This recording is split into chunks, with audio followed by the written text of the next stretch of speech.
Revenge with Karen. I love your ring, Leela said, dragging out the sarcasm like she was auditioning for a soap opera no one asked to watch. It's giving. Thrift store chic. Is that what brass? Or did Goodwill start carrying medieval weaponry? And just like that, the oxygen got sucked out of the Monday meeting room. 14 people around the table, all of them pretending their Zoom calendars, just updated or suddenly needed to inspect the inside of their coffee mugs. VP chuckled under his breath, trying to make it sound like a throat clear, but no one missed it. Rebecca didn't flinch, didn't laugh, didn't even blink. She just looked down at the ring, simple, dull gold worn edges, a faint imprint of something once intricate, and turned it gently, like it was a volume knob controlling her ability not to burn the place down. Leela, smug in her knockoff Balenciaga blazer and inherited job title, leaned back in her chair like she'd just scored a touchdown. I mean, no shade, she added, grinning at the others. I love vintage. I just didn't realize we were doing peasant cosplay now. Still, Rebecca said nothing. She gave a small nod, the kind that lives somewhere between thanks and you just fed yourself to wolves. The meeting went on, budgets, projections, the usual nonsense. That ring sat on the table like a lit fuse no one realized was hissing towards something bigger. The truth? Rebecca had worn that ring every single day for the last 11 years. She never took it off. Not to sleep, not to shower. Not even during the week she'd spent curled on a hospice cot, waiting for her father to die. Only thing was her father never did. But hey, before we get to that bombshell, quick thing. If you're enjoying this so far and haven't subscribed yet, go ahead and tap that follow button. It really helps the team keep digging up these hidden corporate knives. And if you drop a like, well, let's just say the office coffee magically improves. Anyway, Rebecca wasn't hired to be seen. She knew that. She was the quiet one in mid-level ops, always 5 minutes early, always gone right at 5. The kind of employee you only noticed when you needed something fixed in the budget sheet and no one wanted to admit they'd screwed it up. She'd been there for 6 years. 6 years of minding her own business, staying off the radar, and surviving every regime shift and flavor of the month consultant the company could throw at her. Then came Leela. 24. MBA from somewhere expensive. Hired straight out of a strategic growth incubator that was basically a rich kid's summer camp with business cards. And just so happened to be the daughter of Richard Lang, the VP of strategy, the man whose job title existed so he could put his daughter on the payroll. From day one, Leela acted like the firm was her reality show. She talked loud. She mispronounced basic financial terms. She treated assistants like waitstaff and clients like groupies. But no one said a word because she had the last name.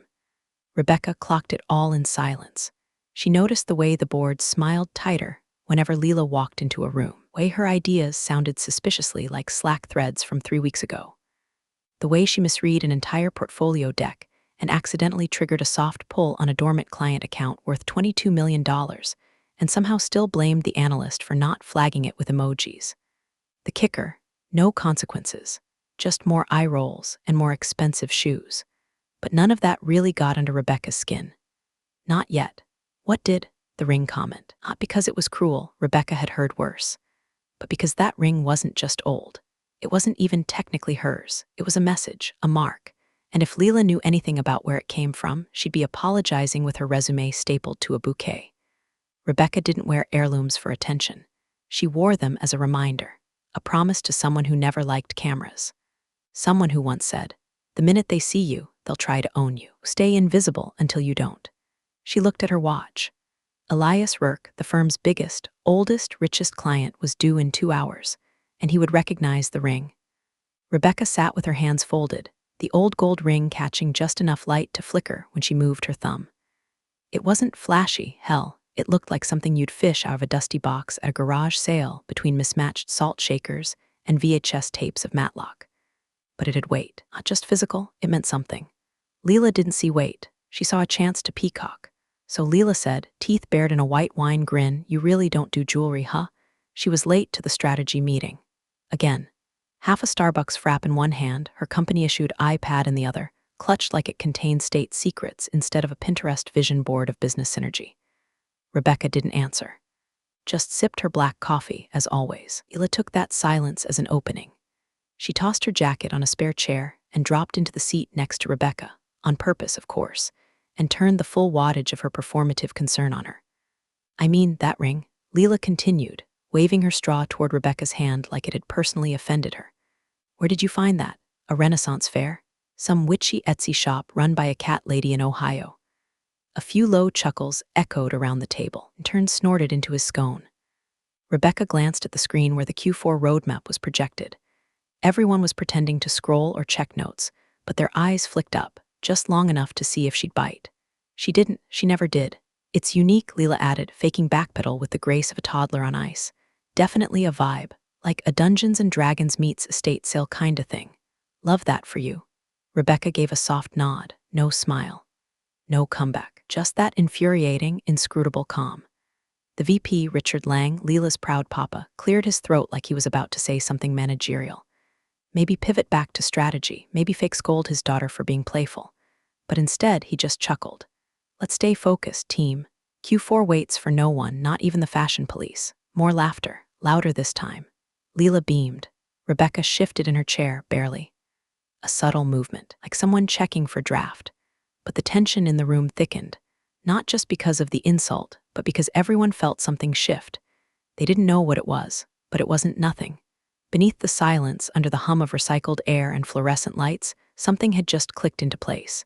And Rebecca, she just sat there, stone still.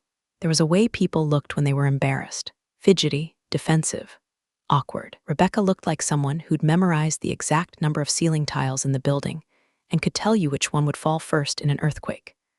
Cool, controlled, dangerous in a way no one could explain. Leela didn't notice, or didn't care. She leaned into the smug, tossing her hair like a shampoo commercial and diving into a half-baked suggestion about leveraging macro trends in micro-content to engage legacy clients. Rebecca didn't look at her. She looked past her. Because in 90 minutes, Elias Rourke, the man whose signature still made investors flinch and regulators sweat, was going to walk through the glass doors of that conference room.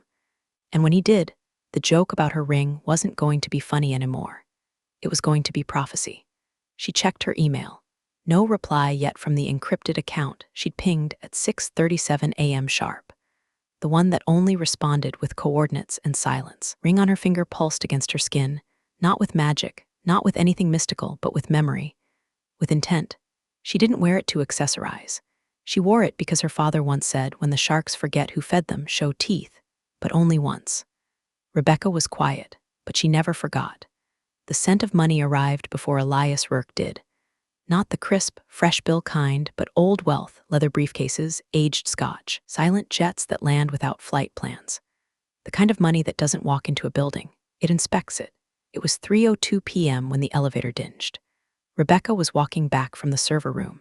She had no business being on that side of the building. Leela made that abundantly clear in the last meeting, when she suggested non-client-facing staff should probably stick to their own zone. But Rebecca didn't follow zones. She followed protocols. And today, only printer that wasn't spitting out gibberish was on the client floor.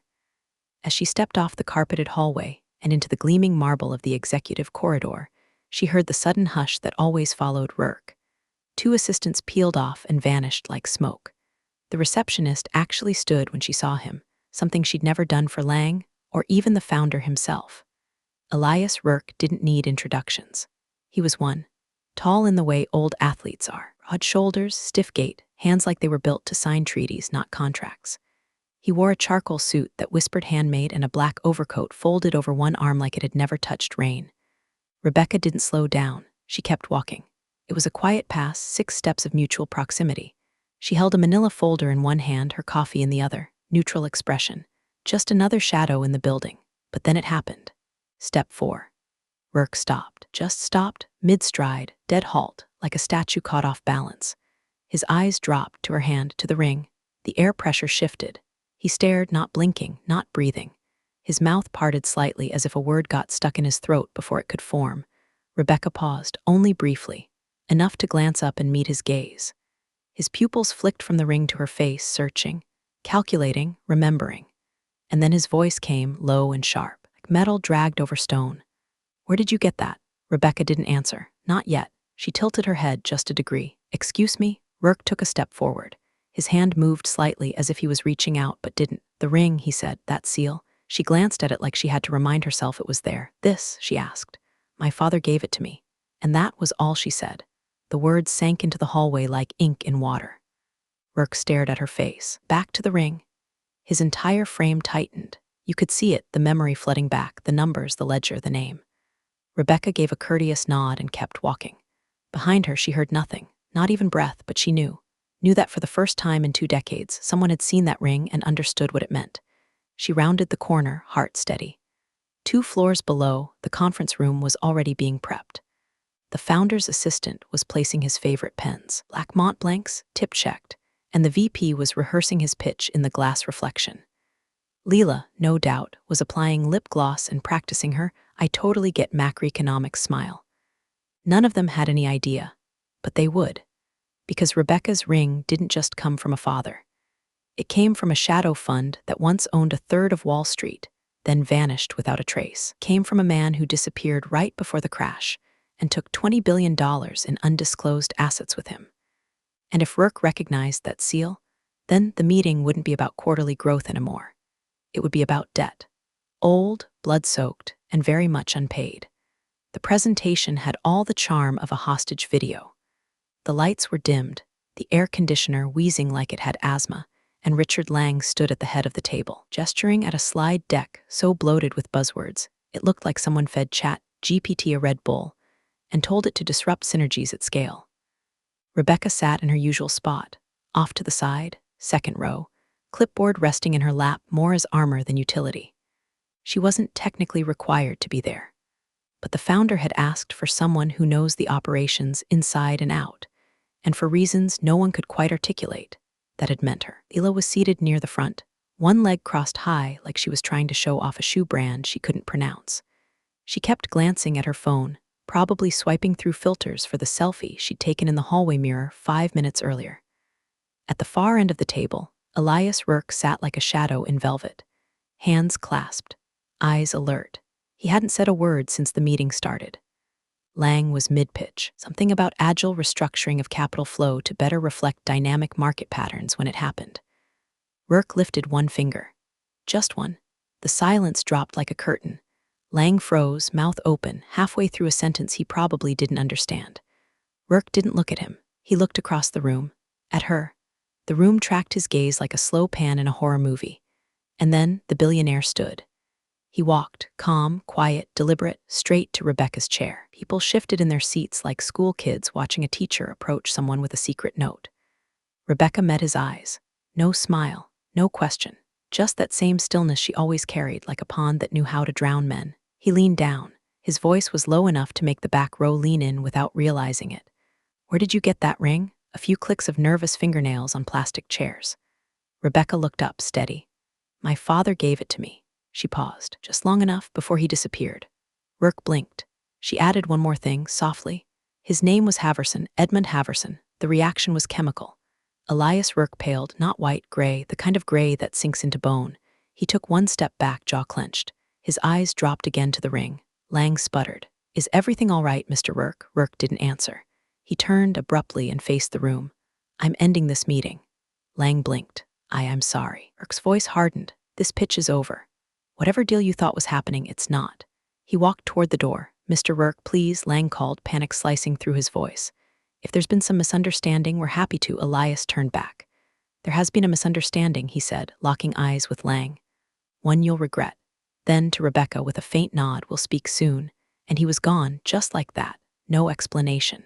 No handshake. Lang stood frozen, hands still half raised, like someone had unplugged his brain mid-command. Leela's jaw had dropped open so far she looked like a base about to be filleted. Rebecca didn't move. She didn't need to. The fuse had been lit. Now she just had to wait for the building to realize it was sitting on dynamite. The office buzzed like a beehive someone had kicked. Not outwardly, of course. Everyone still clicked their keyboards and sipped their burnt Keurig coffee and held meetings that could have been emails. But underneath the surface, the current had changed. It started with a whisper in the elevator. By lunch, it was a full-blown conspiracy in the copy room. "Did you see his face? He canceled the meeting, walked right out." She said her dad's name was Haverson. "That Haverson? Wait, didn't he vanish after that hedge collapse in '09? No, earlier. Disappeared after the Petro-Kron deal. Took billions. Left no trail. Why would she be here, though? Rebecca didn't respond to any of it. She sat at her desk like always, fourth row from the window, near the corner plant that hadn't been watered since someone's birthday 2 months ago. She worked with quiet precision, highlighting cells, reviewing transactions, flagging inconsistencies in a pipeline document no one else bothered to read. But the stares came anyway, first subtle, then obvious. Mid-level managers walked by twice, pretending to check the thermostat. A junior analyst accidentally dropped her pen near Rebecca's chair, then lingered too long picking it up.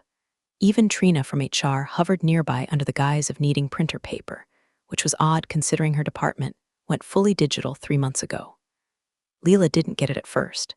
She breezed through the bullpen in a new blazer that still had the security tag attached, oblivious to the stiff necks and darting eyes. Then she noticed Rebecca's inbox, brimming with fresh CCs from people who normally ghosted her for weeks.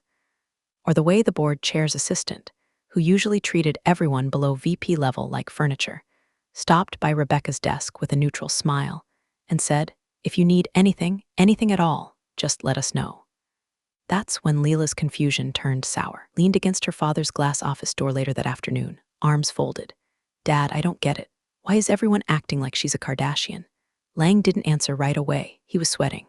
On his screen, a paused Bloomberg interview from 2001. A much younger Elias Rourke was sitting beside a silver-haired man in a bespoke charcoal suit. The Chiron read, "Haverson funds quietly back Petro-Kron acquisition." In the man's hand, a ring. Lang stared at it. Same dull gold, same insignia. Same damn ring. "I thought he was dead," he muttered. Leela furrowed her brow. "Who?" Lang's lips thinned into a grim line. "Edmund Haverson, silent financier. Reclusive, brilliant, dangerous." He looked at his daughter. "That's her father." Leela laughed. "What, the Goodwill ring guy?" Lang didn't laugh. "Do you know how close this firm came to collapse in 2003? He said. "Haverson bailed us out. Quietly. Through a holding firm no one could trace. No contracts, no press, just capital. But the board knew. They called it the ghost ledger." "Okay," Leela said, waving it off. "But why would she work here if she's like heiress to some billionaire cabal?" Lang leaned back, eyes distant. "Maybe she's auditing us." That thought hung in the air like smoke. Downstairs, Rebecca kept working. Her inbox pinged. Subject line, compliance request. She opened it. "A member of our team would like to confirm your familial connections, as per the firm's disclosure protocol." She closed it without replying. 2 minutes later, she flagged a $240K discrepancy in a global transfer account no one had reviewed in 18 months. She sent it up the chain, no fanfare, just facts. She wasn't here to explain herself. She was here to observe, and the house was starting to creak. The second time Elias Rourke walked through those glass doors, he didn't wait for permission. No elevator escort. No reception desk announcement. Just the soft press of Italian leather soles on marble, his coat already off, folded neatly over his arm like he'd walked straight out of a courtroom and into a reckoning. This time, he asked for no conference room. No staff. Just her. Rebecca stood when he entered. The hallway was empty save for the low hum of overhead fluorescence and the muffled tap of distant keyboards pretending not to be eavesdropping. Rourke nodded once. No small talk, no theatrics, just the cold steel of business done by men who no longer had to prove anything. "My jet was halfway to Zurich," he said, when I made them turn it around. Rebecca raised an eyebrow, but said nothing. He stepped closer, eyes scanning her face like he was confirming a theory he didn't want to be true. "I didn't believe it at first," he muttered, "that he had a daughter, let alone one who'd walk through the fire to sit in the middle of this mess. But then I saw the ring." She let the silence stretch. "You knew what would happen when I saw it," he said. "I suspected," she replied. He exhaled slowly, as if the weight of a decade finally gave out. "Your father," Rourke said, "was the only man I've ever watched bankrupt a nation without breaking a sweat. He pulled us out of the gutter in 2003, quietly, without credit. The board begged him for a deal. He gave it to them, but on one condition." Rebecca tilted her head. "No record." Rourke nodded. "No trace, no contracts, just one sealed agreement. A silent founding partnership, undocumented, unspoken, and protected by blood." He looked down at her hand. "That ring, that's the only copy." For a moment, it was just them, two shadows in a corridor built on secrets. Rourke reached into his coat pocket and pulled out a small black card, embossed, unlabeled. "There's a vault in Geneva," he said. "Inside it, your father's final ledger. He told me you'd come one day. And when you did, the firm would already be testing you. He handed her the card. Welcome to the audit. Rebecca didn't flinch. She slipped the card into her folder like it was a meeting note. Later that afternoon, while Lang scrambled to control the rumor mill and Leela sat fuming in a boardroom brainstorming engagement strategies, Rebecca returned to her desk. He didn't speak to anyone. She logged into a secure terminal, the one only 2 people in the firm knew existed. She opened an encrypted portal and typed 9 lines of code, lines passed down from father to daughter like a lullaby written in algorithms. The screen flickered. A green seal appeared, active. She began making calls, not loud ones, not panicked. Old numbers, obscure extensions. Most rang twice before someone picked up and said nothing at all. He sent 3 emails. No subject lines, only strings of numbers. Each ended with a single letter. H. Downstairs, the front desk buzzer rang. The courier wasn't dressed in a suit, no badge, just a gray wool coat and an expression that said, "Don't ask." He carried 1 envelope, no postage, no return address, thick ivory parchment, sealed in red wax. He handed it to the receptionist and left without a word. Name on the front was written in deep ink, to the chair of the board. Eyes only. Upstairs, Lang stood in front of the mirror in the executive washroom, trying to calm his breathing. He adjusted his tie, rubbed his temples.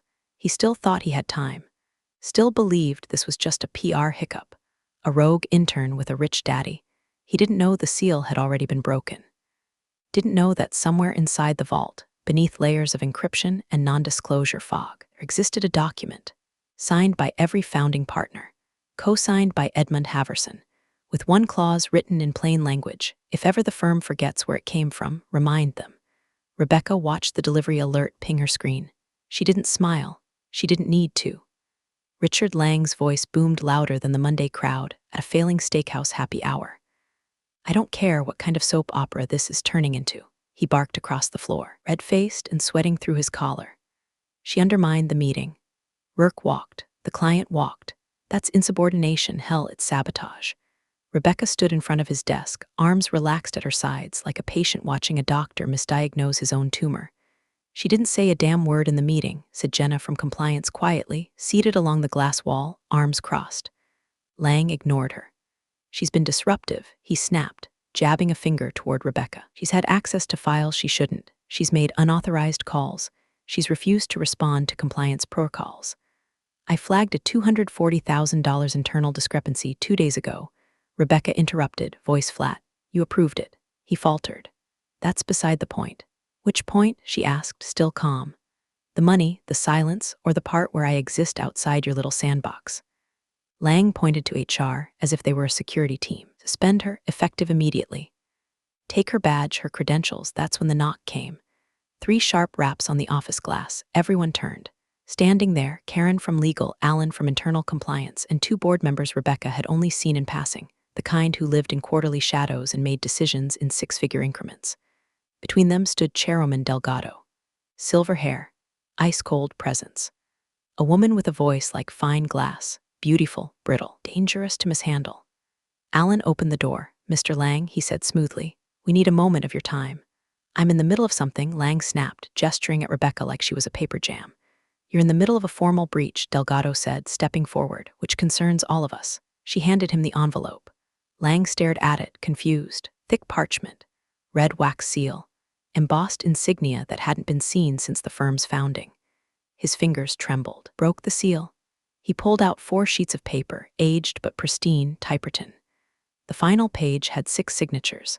One of them unmistakably read, Edmund Haverson, and beside it, silent founding partner, permanent equity stakeholder, non-dilutable. Lang's face drained so fast he looked like a corpse in business casual. Delgado spoke first. "This contract was stored in our Geneva Records vault, per Legacy Clause 3A. Was triggered automatically when a Haverson heir presented the identifier, an artifact codified as proof of lineal authority." Rebecca's ring gleamed under the fluorescence. Lang's lips moved, but nothing came out. Delgado continued, as if reading from a gravestone. "This firm would not exist today without that funding. The bailout in 2003 was not charity.